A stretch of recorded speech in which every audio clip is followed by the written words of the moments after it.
Primera de Juan capítulo 5 y vamos a estar terminando el día de hoy nuestra serie de Primera de Juan, hablando acerca del amor verdadero y comenzamos nuestra serie con esta premisa diciendo que conociendo el amor de Dios, el amor verdadero, eso debe incendiar nuestros corazones, motivar nuestros corazones para vivir como cristianos verdaderos. Y hemos estado a lo largo de estas semanas, desde que comenzamos el año, estudiando la palabra de Dios en esta epístola de Juan, en esta primera carta de Juan. Hemos ido aprendiendo y viendo cuáles eran las problemáticas de ese contexto, de las personas a las cuales Juan les estaba escribiendo. Al mismo tiempo, cuál es la verdad de la palabra de Dios que no cambia para nosotros el día de hoy, donde podemos aprender y donde podemos tomar lecciones súper importantes acerca del Evangelio, acerca de Jesucristo, y también cómo nosotros podemos tener convicciones claras acerca de quién es Jesús. Jesús es el Hijo de Dios, Jesús es el Cristo, Jesús es el único que puede salvar. Y hemos estado viendo eso a lo largo de esta carta, de esta enseñanza, pero al mismo tiempo cómo eso afecta a nuestras vidas, cómo el hecho de saber de que hemos creído en el Hijo de Dios y que ahora nosotros también somos hijos de Dios, tiene que cambiar nuestras vidas. La semana pasada Luis David nos hablaba de este pasaje en Primera de Juan, los versículos antes del versículo 13, donde decía: y hemos creído en el Hijo de Dios. Y así como el Padre afirma al Hijo, y así como el Padre hace consciente a toda la audiencia, no solamente que Jesús es el Hijo de Dios, también a nosotros el hecho de saber de que si nosotros entonces hemos creído en el Hijo, nosotros también somos hijos de Dios. Y así como el Padre dio testimonio de Jesús en su bautismo, el Padre da testimonio de nosotros en el bautismo del Espíritu Santo, sellándonos, marcándonos, para que nosotros podamos tener la convicción y la esperanza de que así como el Padre da testimonio del Hijo, y así como el Padre resucitó de los muertos a su Hijo, así el Padre nos resucitará a nosotros algún día. Ya sea que nos toque partir de esta tierra o que Cristo venga, y anhelamos su venida. Pero sabemos de que vamos a poder estar para siempre con Él si hemos puesto nuestra fe en Cristo Jesús. Y llegamos hoy al versículo 13 de 1 de Juan capítulo 5 y vamos a terminar la carta el día de hoy. La próxima semana comenzamos con nuestra miniserie de Pascua. La próxima semana se celebra Domingo de Ramos.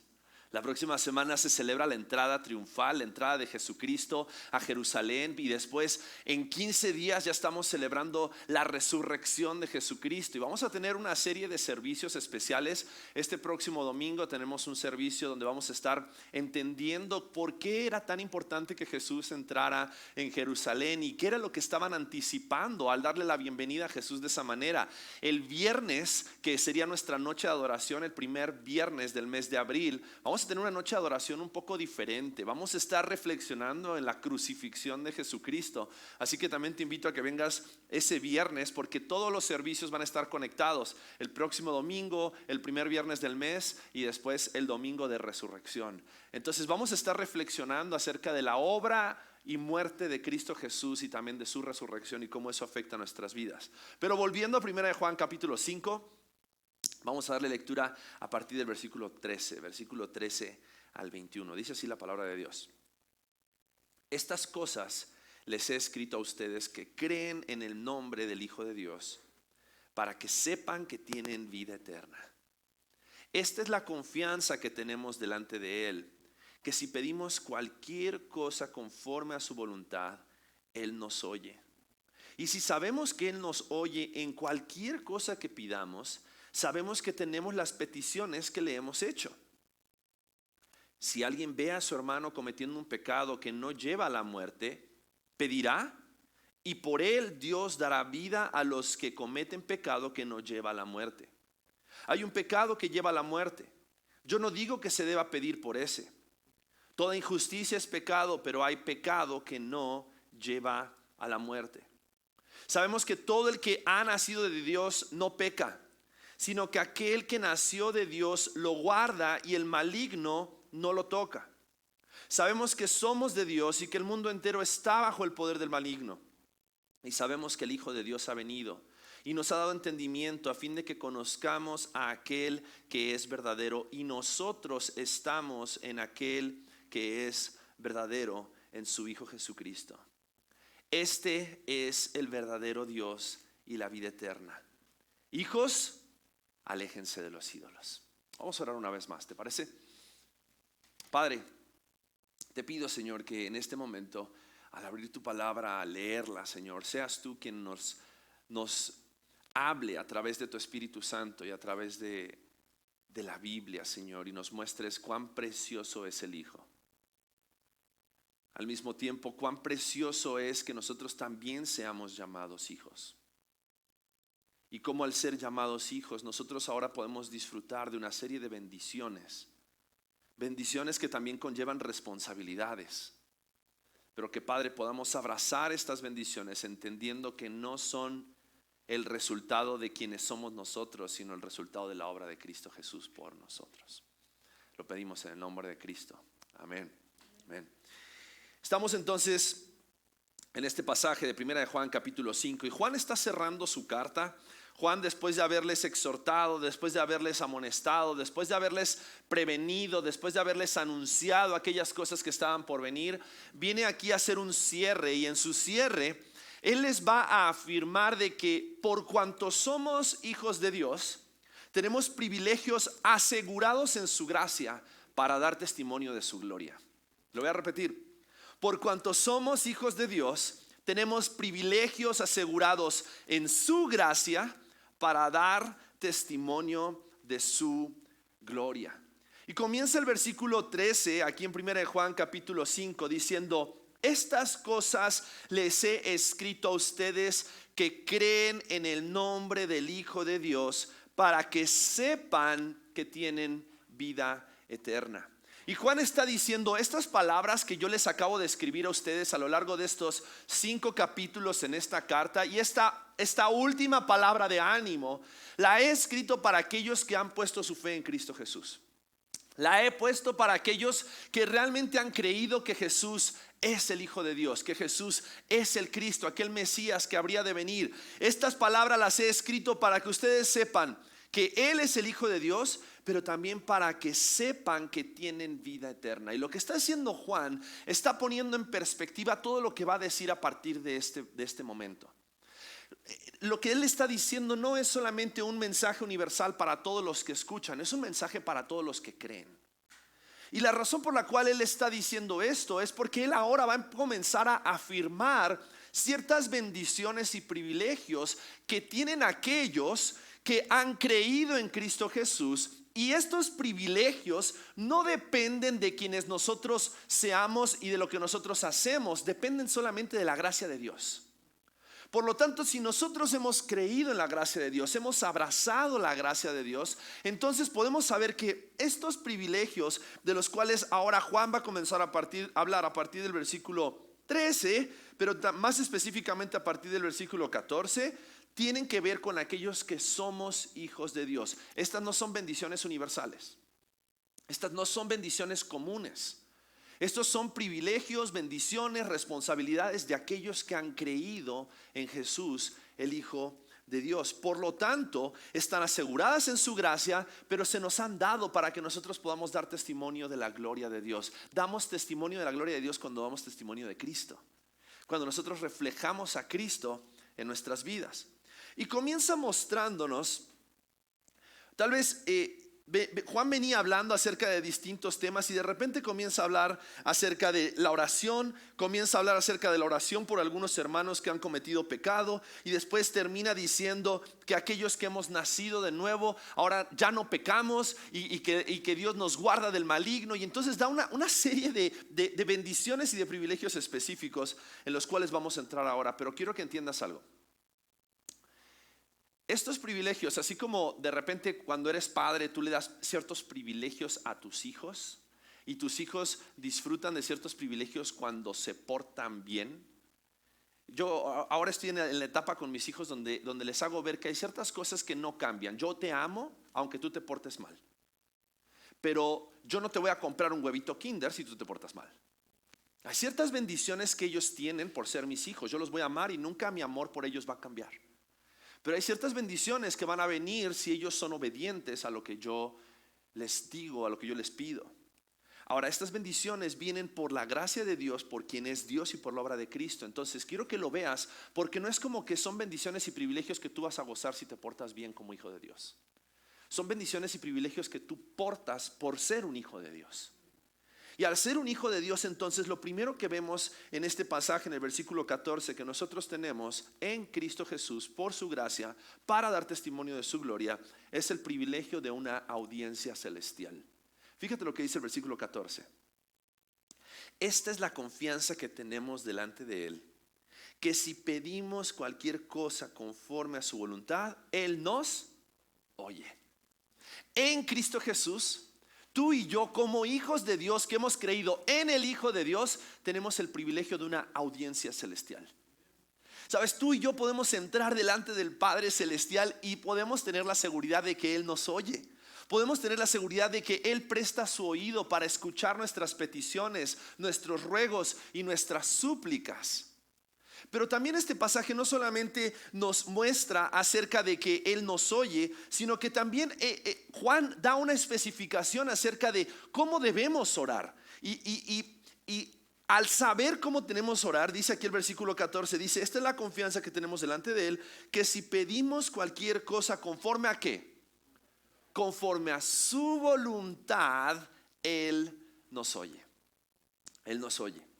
Últimamente, y yo les hablo de mis hijos porque estoy en esta etapa, o sea, perdónenme si hablo demasiado acerca de mis hijos, pero estoy en esta etapa donde mis hijos, mi hijo está aprendiendo a orar, Lidia también está aprendiendo a orar, pero Caleb todavía no ora porque es bien inconverso, quiero aclararlo. Pero Gabriel ahora cuando ora y da gracias a Dios por muchas cosas, pero en especial ahora también ora y da gracias a Dios por los juguetes que le compramos. Y no solamente da gracias a Dios por los juguetes, sino que también pide en su oración por aquellos juguetes que él quiere, ¿no? Y la realidad es que nosotros lo escuchamos orar y vemos su fe, porque él dice, Dios, te pido por este juguete de Paw Patrol que mis papás no tienen el dinero para pagar, pero te pido que tú, y empieza así a orar, o sea, y Dios, te pido que proveas dinero para que papá pueda comprarme, y él ora con fe sin saber si realmente es la voluntad de Dios que Dios le provea ese Paw Patrol, ¿no? Pero la realidad es que cuando él ora, él está pidiendo confiadamente. Y yo no sé si él está pidiendo a Dios o él está pidiendo para que nosotros lo escuchamos. Y al escucharlo nosotros, entonces sepamos que él quiere ese juguete y nos lo recuerda cada vez que ora. Pero la realidad es que cuando nosotros oramos al Padre Celestial, déjame decirte algo, Dios ya conoce lo que tú necesitas. Tú no necesitas recordarle a Dios lo que tú necesitas, pero cuando nosotros oramos para recordarnos a nosotros cuánto lo necesitamos a Él. Y la razón por la cual aquí dice orar de acuerdo a la voluntad de Dios es porque la voluntad de Dios para ti es, dice la palabra de Dios, buena, agradable y perfecta. Lo que Dios quiere para ti es bueno, es agradable y es perfecto. Pero la realidad es que muchas veces lo agradable, bueno y perfecto de Dios no se parece mucho a lo bueno, agradable y perfecto que nosotros creemos que es para nosotros. Por eso cuando nosotros oramos, tenemos que orar de acuerdo a su voluntad. Y por eso cuando Jesús le enseña a orar a sus discípulos, y lo vamos a ver en unas semanas más cuando volvamos al Evangelio de Lucas, Jesús le enseña a orar y les dice que ellos cuando oren porque se haga la voluntad de ¿quién? La voluntad del Padre, la voluntad de Dios, no nuestra voluntad. Por eso aquí el pasaje dice, si tú oras delante de Dios, puedes tener la confianza de que Dios te oye. Y Dios no solamente va a oír tus oraciones, sino que va a responder a tus oraciones cuando tú oras de acuerdo a su voluntad. Por esa razón nuestros corazones tienen que estar cada vez más alineados con la voluntad de Dios. Y nuestros corazones se alinean a la voluntad de Dios cuando nosotros conocemos la voluntad de Dios. Y es por esa razón que nosotros tenemos que darnos cuenta de que tenemos un privilegio de entrar. Recién cantábamos y yo sentía que era un momento glorioso cuando decíamos, Dios, tú eres digno, Dios, tú eres santo, Dios, tú eres bueno, tú estás sentado en gloria, tú eres el Dios, Rey de reyes. Y te pones a pensar que tú y yo tenemos el privilegio de entrar y tener audiencia delante de ese Dios santo, digno, Rey de reyes, y que Él nos escucha, que Él nos oye cuando oramos de acuerdo a su voluntad. Tenemos que orar. Y tenemos el privilegio de que Dios nos escuche. Oremos. Y ahorita vamos a seguir leyendo el pasaje y vamos a seguir analizando algunas cosas. Pero hay una frase, una declaración de Martín Lutero que me llamó mucho la atención, que dice así: cuando no oro por un día, Dios lo sabe. Cuando no oro por 2 días, el diablo lo sabe. Cuando no oro por 3 días, las personas a mi alrededor lo saben. Y hay una realidad acerca de la oración.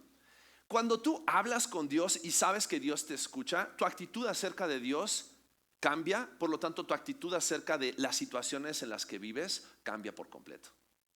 Porque si tú te sientes atribulado y afligido en este momento, y eso es lo que transmites, tribulación y aflicción, tal vez es porque no sabes quién es tu papá. No sabes quién es tu Padre Celestial, quien te da audiencia todos los días de tu vida para escuchar qué te aflige, qué te está tribulando. Por eso la palabra de Dios dice: hey, ven en oración con tus súplicas, con tus ruegos. Y ¿sabes qué? Él cambia tus súplicas y ruegos por cantos de alabanza. Cuando nosotros entendemos el privilegio que tenemos de una audiencia celestial. Pero no solamente tenemos un privilegio de una audiencia celestial, sino que también tenemos la seguridad que Él responde a nuestras peticiones. Por eso dice el versículo 14, dice: y si sabemos, el versículo 15, y si sabemos que Él nos oye en cualquier cosa que pidamos, sabemos que tenemos las peticiones que le hemos hecho. Si sabemos que Él nos oye, también podemos tener la seguridad de que tenemos una respuesta segura a nuestras peticiones. Ahora, esa respuesta no siempre es la que nosotros queremos, porque estamos orando por la voluntad de Dios en nuestras vidas. Podemos orar por sanidad y no siempre Dios va a responder en sanidad, porque a veces Dios no quiere que tú experimentes su poder en la sanidad. Él quiere que experimentes su poder en medio de la enfermedad. Pero su voluntad y la respuesta a nuestras peticiones, cuando oramos de acuerdo a su voluntad, podemos tener la seguridad de que Él siempre responde. Y a lo mejor Él va a responder con sanidad, o Él va a responder con fortaleza en medio de tu adversidad, para que puedas continuar alabando y glorificando a Dios. Juan, en el Evangelio de Juan, capítulo 14, versículos 13 al 16, Jesús le decía a sus discípulos: y todo lo que pidan en mi nombre lo haré, para que el Padre sea glorificado en el Hijo. Si me piden algo en mi nombre, yo lo haré. Y si ustedes me aman, guardarán mis mandamientos. Entonces yo rogaré al Padre, y Él les dará otro consolador para que esté con ustedes para siempre. Sabes, la oración de Jesús era que ellos pudiesen conocer al Padre a través de conocer al Hijo. Pero no solamente eso, sino que ellos también pudieran tener la seguridad de que así como el Hijo pedía y el Padre respondía de acuerdo a su voluntad, ellos podían pedir y el Padre iba a responder de acuerdo a su voluntad.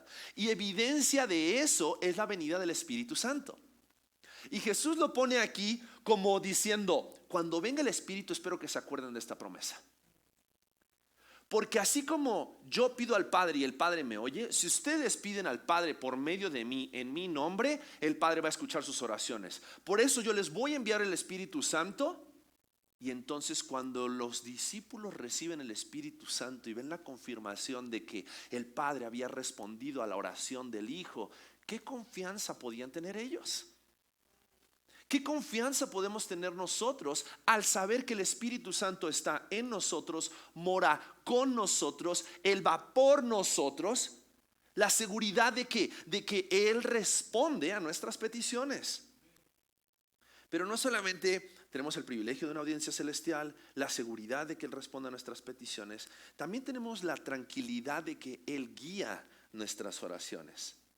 Porque cuando dice: y sabemos que Él nos oye en cualquier cosa que pidamos, sabemos que tenemos las peticiones que le hemos hecho. Y volviendo al tema del Espíritu Santo, la palabra de Dios dice de que nosotros a veces no sabemos ni qué orar, pero el Espíritu Santo clama con gemidos indecibles, y el Espíritu Santo es como que traduce nuestras oraciones. Y entonces a veces es como si nosotros dijéramos: Dios, te pido por favor, y el Espíritu Santo dice: Padre, lo que en realidad Pablo está diciendo es lo siguiente. Y no porque nosotros no tengamos acceso al Padre, sino porque a veces no sabemos lo que pedimos. A veces decimos: Dios, quebranta mi corazón. ¿Realmente sabes lo que estás pidiendo? ¿Realmente sabes lo que estás pidiendo? Y entonces, Padre, lo que Él está pidiendo es que lo hagas más sensible a tu palabra. Y la realidad es que cuando nosotros oramos podemos tener no solamente la seguridad de que Él responda a nuestras peticiones, sino también la tranquilidad de que Él guía nuestras oraciones. Y quiero darte algunos consejos prácticos acerca de la oración. Porque a veces nos cuesta orar porque no sabemos cómo orar. Varias veces me he encontrado con personas que les digo, oye, ¿quieres orar públicamente? Y estamos ahí un grupito de 3. No, es que no sé qué orar, ¿no? Y a veces nos cuesta porque no sabemos qué decir, no sabemos qué orar. Déjame darte algunos consejos prácticos en el momento de la oración, ¿ok? Primero, ora bíblicamente. Ora la palabra de Dios. Sabes, en la palabra de Dios encontramos muchas oraciones. Muchos de los salmos son oraciones. Ora lo que en la palabra de Dios encuentras. Porque si las oraciones en la palabra de Dios son bíblicas, entonces si nosotros oramos lo que la palabra de Dios dice, no hay falla. Seguramente vas a orar de acuerdo a la voluntad de Dios, a menos de que ores de que Dios descienda con fuego sobre Nínive. Ahí no creo que sea la voluntad de Dios esa oración en específico. Sin embargo, tenemos que orar bíblicamente. Segundo, ora por la voluntad de Dios. Ora porque Dios haga su voluntad. No ores por tu voluntad. A lo mejor tienes una necesidad y puedes decirle, Dios, yo tengo esta necesidad, pero que no se haga mi voluntad, que se haga la tuya. Ora por la voluntad de Dios. Tal vez dices, que no sé si debo pedir por eso. Tú ora. Padre, es que me gustaría irme de vacaciones a tal lugar, pero que no se haga no se haga mi voluntad, que se haga tu voluntad. Tú ora y ora por la voluntad de Dios. Tercero, ora con la motivación correcta. No ores porque piensas que tu oración va a mover el corazón de Dios a hacer lo que tú quieres. Ora con la motivación correcta. Ora porque sabes que Dios escucha tus oraciones y Dios va a encaminar tus pasos si esa es su voluntad para tu vida. Ora con la motivación correcta. Cuarto, ora espiritualmente. ¿Ok? Y aquí quiero hablarte de orar en el Espíritu, o sea, pidiéndole a Dios, Dios, guía mi oración, que tu Espíritu Santo guíe mi oración para que yo pueda orar de acuerdo a tu voluntad, pero al mismo tiempo ora sabiendo de que lo que tú estás pidiendo a Dios, el Espíritu Santo va a llevar delante del Padre de acuerdo a su voluntad. Quinto, ora con gratitud. No solamente ores tal vez pensando, híjole, ¿para qué oro si de todas formas Dios no lo va a hacer? No. Ora dando gracias a Dios, primero porque sabes que Dios te oye, pero segundo, ora con gratitud sabiendo de que aquellas cosas que Él haga o no haga son para tu bien. Y si Él no hace algo que tú le pediste, descansa y agradece de que Él no lo hizo, porque Él sabe lo que es mejor para ti. Entonces, ora con gratitud. Otra cosa, ora por otros. No te enfoques solamente en orar por ti y en orar por aquellas cosas que tú quieres y que tú necesitas. Ora por otros. Y al orar por otros te vas a dar cuenta cómo tus necesidades cada vez se van haciendo más pequeñas cuando conoces las necesidades de otras personas. Acércate con algún hermano o alguna hermana en la iglesia y pregúntale, oye, ¿qué puedo orar por ti? ¿Hay algo por lo cual pueda orar por ti en esta semana? No soy muy bueno en la oración, pero el Espíritu Santo seguro va a traducir mi oración. Entonces, ¿qué puedo orar por ti esta semana? Y último consejo, no pares de orar. No pares de orar. No permitas de que tal vez la frustración de que tus oraciones no son respondidas como a ti te gustaría, te lleven a dejar de orar. Continúa orando. Continúa orando. Porque a lo mejor en medio de la oración, Dios no solamente está obrando para responder a tu oración, Él está obrando en tu corazón para que crezcas en confianza. Y no en confianza en tus oraciones, confianza en la buena voluntad de Dios para ti. Él guía nuestras oraciones. Pero también si seguimos leyendo el pasaje, hace como un cambio en el versículo 16 acerca de la oración. Y comienza a hablar acerca de nuestra responsabilidad de orar por nuestros hermanos. Y orar específicamente por algo. Versículo 16, fíjate lo que dice.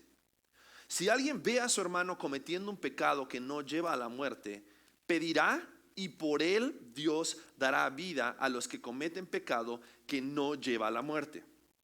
Hay un pecado que lleva a la muerte. Yo no digo que se deba pedir por ese. Toda injusticia es pecado, pero hay pecado que no lleva a la muerte. Y está un poco confuso este pasaje, vamos a ser sinceros. De repente es como que dices, a ver, espérame. O sea, entonces si hay pecados de muerte. O sea, y por esos pecados no tenemos que orar. O hay personas que pueden pecar de muerte y si yo oro por esas personas, entonces Dios no va a hacer nada. Vamos a prestar atención a lo que dice este pasaje. Comienza diciendo: si alguien ve a su hermano cometiendo un pecado que no lleva a la muerte, pedirá y por él Dios dará vida a los que cometen pecado que no lleva a la muerte. Y creo que tenemos que comenzar por decir cuál es el pecado de muerte. ¿Cuál es el pecado de muerte del cual la Biblia en varias ocasiones habla? La Biblia habla acerca de que el pecado de muerte es la blasfemia contra el Espíritu Santo. Y la blasfemia contra el Espíritu Santo podríamos llegar a explicarla de esta manera: cuando una persona atribuye el obrar de Dios al enemigo, a Satanás. Cuando una persona dice: no, eso no es obrar de Dios, eso es obrar del diablo. Y cuando esa persona está negando de esa manera el obrar de Dios, y entonces está diciendo que ese obrar es obrar del diablo. Pero ¿qué es lo que en realidad está pasando dentro del corazón de esa persona? Lo que en realidad está demostrando esa persona es incredulidad. Incredulidad. Y a causa de su incredulidad, entonces atribuye la obra de Dios al obrar del enemigo. Entonces, ¿cuál podríamos decir que es el pecado de muerte? La incredulidad. Y acerca de esas personas, lo que dice aquí el pasaje es que si hay alguien que peca, pero no peca de muerte, por esa persona dice tenemos que orar, porque si tú oras por esa persona, dice Dios puede dar vida. Dios puede dar vida. Y quiero decirte algo. Cuando está hablando acerca de aquel que no peca de muerte, está hablando acerca del pecado de un creyente. Porque los creyentes en Cristo Jesús han recibido vida en Cristo Jesús. Por lo tanto, para ellos ya no hay más condenación, porque han pasado, dice la Biblia, de muerte a vida. Por lo tanto, dice aquí que nosotros podemos orar. Y dice: si alguno viene cometiendo un pecado que no lleva a la muerte, pedirá y por él Dios dará vida a los que cometen pecado que no lleva la muerte. ¿Y qué es lo entonces que tenemos que orar por nuestros hermanos creyentes? Por nuestros hermanos creyentes tenemos que orar para, primero, que sus pecados sean perdonados, o que si no se han dado cuenta acerca de su pecado, que pueda haber un arrepentimiento de su pecado, y entonces ellos puedan ser librados del mal por el pecado, pero también librados de las consecuencias de sus pecados. Y también tenemos que orar porque ellos sean preservados en Cristo Jesús. ¿Sabes? Mi oración por ti es que tú puedas conocer de tal manera a Cristo y puedas conocer de tal manera la palabra, que puedas enamorarte más de Cristo, que deseches por completo el pecado. Y es la forma en la cual tenemos que orar unos por otros, para que nuestro amor por Cristo y nuestra comprensión del amor de Cristo crezca a tal magnitud que nosotros estemos dispuestos a despreciar al mundo y estemos dispuestos a despreciar el pecado con tal de amar cada día más a Cristo, aquel que nos amó primero. Pero ¿qué hay de aquellos que no son creyentes? ¿Qué hay de aquellos que han pecado de incredulidad? Porque dice este pasaje también, dice: hay un pecado que lleva a la muerte.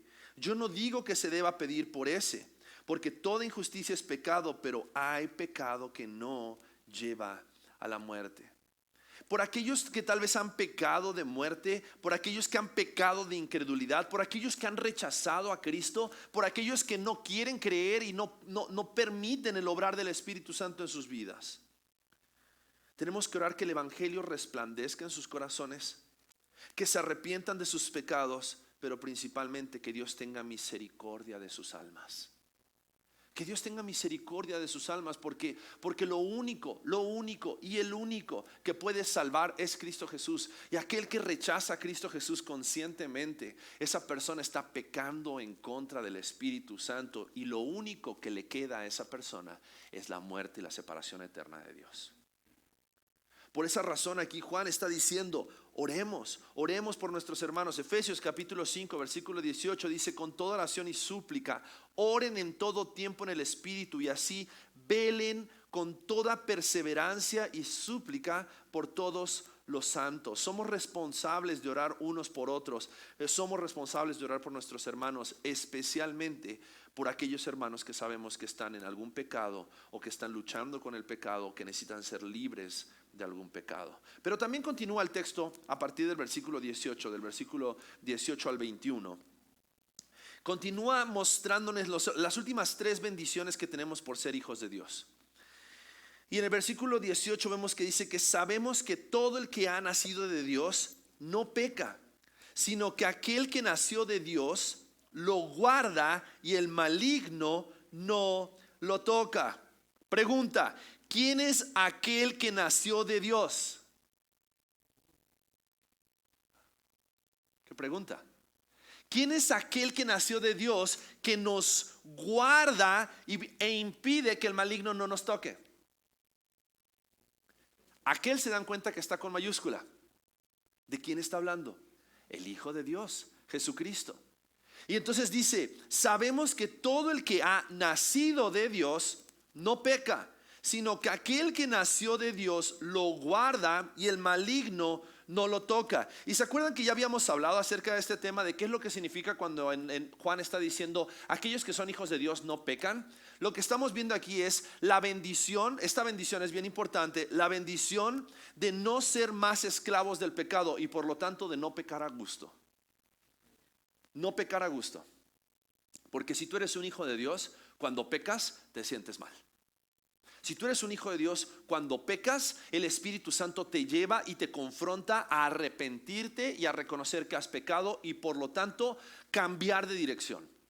Por lo tanto, ahora cada vez que dices algo que no debes decir, cada vez que haces algo que no debes hacer, el Espíritu Santo te confronta y te hace sentir esa incomodidad de decir: es que yo sé que esto está mal, no debería estarlo haciendo. Es la bendición de no ser más esclavos del pecado. Aquellos que son hijos de Dios, ahora somos guardados por aquel que fue engendrado de Dios, el Hijo de Dios, Jesucristo. Y dice: y el malvado no los toca. ¿Qué implica eso? Primero, ya no somos culpables del pecado. El pecado y la culpa ya no tienen dominio y gobierno sobre nosotros. Estamos protegidos del dominio del pecado, porque dice: el maligno no puede tocarnos, porque por la obra de Cristo Jesús, la sangre de Cristo Jesús nos limpia de todos nuestros pecados, y por lo tanto el acusador ya no puede acusarnos a nosotros, porque Cristo Jesús pagó por nosotros en la cruz del Calvario. Pero también la bendición de no ser más esclavos del pecado implica de que ya no hay más condenación por el pecado. Ya no hay quien nos condene. Ya no hay una acta de todas las fallas que nosotros hemos hecho, porque fue llevada en la cruz del Calvario por aquel que nos guarda y por lo tanto el maligno no nos toca. La bendición de no ser más esclavos del pecado. Pero después en el versículo 19 vemos la libertad de no estar sometidos al sistema satánico. Fíjate lo que dice: sabemos que somos de Dios y que el mundo entero está bajo el poder ¿de quién? Del maligno. El mundo entero está bajo el poder del maligno. Pero como nosotros ya no estamos bajo el poder del maligno, entonces ahora nosotros estamos libres y no estamos sometidos al sistema satánico. Es que Pablo, el diablo me trae. No. Es que Pablo, la verdad, las tentaciones que me trae el diablo. No. Deja de usarlo como excusa.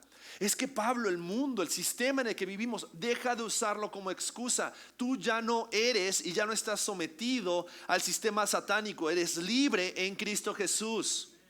Por eso tenemos que saber que estamos en el mundo, pero no somos de este mundo. Estamos con los pies en la tierra. Alguien me dijo esta frase esta semana: estamos con los pies en la tierra, pero tenemos nuestra mente, nuestro corazón en el reino de los cielos. Estamos en el mundo, pero no somos de este mundo. Somos embajadores del reino de Dios, del reino de los cielos en la tierra, y hemos vencido en Cristo el sistema de este mundo. Por lo tanto, tenemos que entender que somos libres de no estar sometidos al sistema satánico. Y termina este pasaje con el versículo 20 diciendo, 20-21: y sabemos que el Hijo de Dios ha venido y nos ha dado entendimiento a fin de que conozcamos a aquel que es verdadero, y nosotros estamos en aquel que es verdadero, en su Hijo Jesucristo. Este es el verdadero Dios y la vida eterna. 3 veces se repite una palabra. ¿Cuál es? Verdadero. Verdadero. La última bendición que tenemos es la gracia de haber conocido la verdad, y esa verdad es Cristo. Jesús dijo: yo soy el camino, la verdad y la vida. Por lo tanto, si nosotros creemos y sabemos que el Hijo de Dios ha venido y nos ha dado entendimiento a fin de que conozcamos a aquel que es verdadero, y nosotros estamos en aquel que es verdadero, en su Hijo Jesucristo, y este es el verdadero Dios y la vida eterna, entonces, por la bendición y la gracia de haber conocido la verdad y que la verdad es Cristo, Juan termina diciendo el versículo 21, hijos, aléjense de los ídolos, aléjense de cualquier otra mentira, aléjense de cualquier falsedad que quiera alejarlos de aquel que es verdadero. Porque los ídolos, las estatuas, los dioses son de piedra, son de barro, son de yeso. Ninguno de esos dioses, ninguno de esos ídolos entregó su vida por ustedes para que ustedes puedan conocer a aquel que es verdadero. El Hijo de Dios, aquel que nos dio a conocer al Padre por medio de su muerte y su obra en la cruz. Por eso Juan termina dando esta lista de bendiciones y privilegios, para que nosotros, al entender quiénes somos y lo que nosotros tenemos en Cristo, nuestro corazón se vuelque por completo a la adoración del único Dios verdadero, a la adoración de Jehová de los ejércitos, a la adoración de Jesucristo, el Hijo de Dios, el Rey, a la adoración del Espíritu Santo, la tercera persona de la Trinidad, que es Dios con nosotros el día de hoy. Hijos, aléjense de los ídolos. Y sabes, al terminar esta carta de Primera de Juan,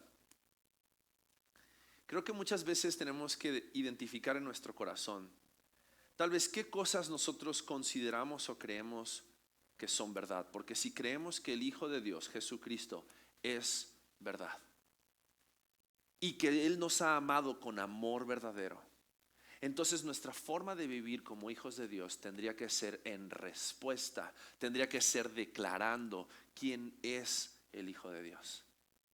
El Hijo de Dios es el Cristo. El Hijo de Dios, Él es nuestro Salvador. Por lo tanto, nuestras vidas deben ser un reflejo claro del amor verdadero de Dios para con nosotros. Quiero invitarte a que cierres tus ojos.